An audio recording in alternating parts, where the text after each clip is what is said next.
بسم اللہ اللہ السلام قول من رب رحیم یا رافع حسبنا اللہ نعم الوکیل نعم المولا و نعم النصیر۔ سب سے پہلے تمام احباب کو السلام علیکم۔ تو دوستو آج ہم بات کرنے جا رہے ہیں بابا جی ماسٹر مختار صاحب کے بارے میں۔ بابا جی ماسٹر مختار صاحب کا تعلق ضلع شیخوپورہ کی تحصیل فیروزوالہ کے ساتھ ایک گاؤں ہے رانا بٹی کے نام سے، تو وہاں سے ہے۔ آپ کا تعلق شعبہ تدریس سے تھا، آپ ریٹائرمنٹ تک شعبہ تدریس سے منسلک رہے۔ اس کے بعد آپ نے جو ہے نا لوگوں کو اللہ کی طرف راغب کرنے کا ایک سلسلہ شروع کیا، اور اس سلسلے میں آپ نے رانا پٹی میں ہی اپنا ایک آستانہ بنایا، جہاں پر ہر وقت لوگ آتے جاتے رہتے تھے اور مختلف مسائل، مختلف جو ہے نا اپنی ذہنی کیفیات کے بارے میں جو ہے نا بات کرتے اور ان کا حل جاننے کی کوشش کرتے، اور اسی طرح سے مختلف لوگوں کے جو مسائل ہوتے تھے وہ جو ہے نا اس کے لیے بھی جو ان کے پاس سسٹم تھا اس کے مطابق ان کا حل بتاتے۔ ساتھ میں یہ تھا کہ وہ زیادہ تر یہ ہے کہ بات چیت کرتے، اور ان کا مین مقصد یہی تھا کہ یار کسی بھی طریقے سے اپنے اللہ کو راضی کر لو اور اپنے آپ کو پاکیزہ بنا لو۔ تو یہ ان کا جو ہے نا کیا تھا، طریقہ کار تھا۔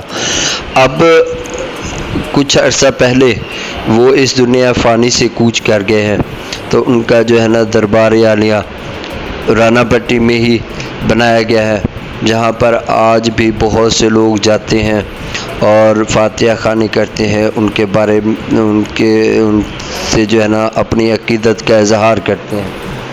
تو مجھے ایک مرتبہ یاد ہے کہ میں نے ان سے بات کی، سرکار جب کوئی تکلیف آ جائے تو کیا کرنا چاہیے؟ تو انہوں نے کہا کہ بات یہ ہے کہ اگر کوئی بندہ آپ کے اوپر ڈنڈا اٹھائے اور آپ کو مارنا چاہے، اور آپ اس کے سامنے اکڑنے کے بجائے اس کے سامنے جھک جائے، اس کے قریب چلے جائے، تو کیا ہوگا؟ کیا ڈنڈا آپ کو لگے گا؟ میں نے کہا سرکار نہیں۔ اسی طرح سے اگر کوئی شخص، انہوں نے فرمایا کہ اسی طرح سے اگر کوئی شخص آپ کو تھپڑ مارنا چاہے اور آپ اس کے سامنے تھپڑ کھانے کے لیے اکڑنے کے بجائے آپ اس کے طرف جھک جائے، تو کیا آپ کو تھپڑ لگے گا؟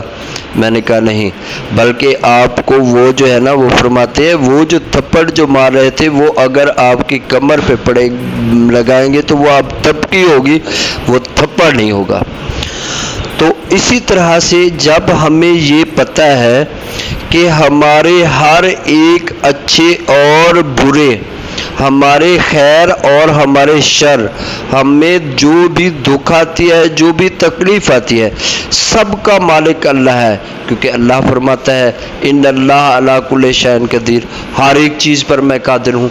تو کیا ایسے ہو سکتا ہے کہ دکھ جو ہے نا وہ کہیں اور سے ہے اور ہمیں خوشی کسی اور طرف سے ہے؟ نہیں، دکھ بھی اس اللہ کی طرف سے آتا ہے اور خوشی بھی اس اللہ کی طرف سے آتا ہے، نفع بھی اس اللہ کی طرف سے آتا ہے اور نقصان بھی اس اللہ کی طرف سے آتا ہے۔ تو ہم کیا کرتے ہیں؟ جب ہمیں کوئی تکلیف ہوتی ہے تو ہم ادھر ادھر دوڑنا شروع کر دیتے ہیں، حالانکہ کرنا کیا چاہیے؟ اس اللہ کی طرف سے جس کی طرف سے تکلیف آئی ہے اس کی طرف جائیں، اس کے سامنے جھکیں، اس کے سامنے گڑ گڑائیں، اس سے معافی طلب کریں، اس سے جو ہے نا اس کی منت سماجت کریں، وہ تکلیف حل ہو جائے گی۔ بلکہ ہم کیا کرتے ہیں؟ تکلیف آتی ہے تو ارد گرد دوڑنا شروع کر دیتے ہیں۔ جب ہم یہ ایمان رکھتے ہیں کہ ہمارے خیر اور شر کا مالک اللہ کی ذات ہے، تو اس کا مطلب ہے ہمیں ہر حال میں اسی اللہ کی طرف رجوع کرنا چاہیے، اسی اللہ کی طرف رجوع کرنا چاہیے۔ جب تک ہم اس کی طرف نہیں جائیں گے تو حل کیسے ہوگا؟ اب ہماری بیماریوں کا، ہمارے مسائل کا، ہمارے تکلیفوں کا، ہمارے مصائب کا سب سے بڑا جو عنصر ہے، جو وجہ ہے، وہ یہی ہے کہ ہماری اللہ سے دوری۔ جیسے جیسے ہم اللہ سے دور ہوتے جاتے ہیں، جیسے جیسے ہم اس کی طرف سے جو ہے نا دور ہوتے ہیں، ویسے ویسے جو ہے نا ہمارے یہ مسائل بڑھتے جا رہے ہیں۔ اب مسائل دینے والے کی طرف ہمارا رجوع نہیں ہے، مسائلوں کی طرف ہمارا رجوع ہے۔ ہم ہر وقت کسی بھی دکھ تکلیف کو حل کرنے کے لیے یہ سوچتے رہتے ہیں، یہ نہیں سوچتے کہ جس طرف سے آیا اس کی طرف جو ہے نا رجوع کریں، اس کی طرف اس کے سامنے جھک جائے۔ تو اسی طرح سے انہوں نے فرمایا کہ بہترین طریقہ یہ ہے کہ اگر کوئی تکلیف ہے اور اگر کوئی دکھ ہے تو اس دکھ تکلیف مصیبت نقصان یا مسئلے کی طرف غور کرنے کے بجائے اس اللہ کی طرف رجوع کرو جہاں سے آ رہا ہے، اس کی منت کرو، اس کا ترلا کرو، اس کے آگے جھکو، اس کے سامنے گڑ گڑاؤ، تو انشاءاللہ تکلیف حل ہو جائے گی۔ والسلام۔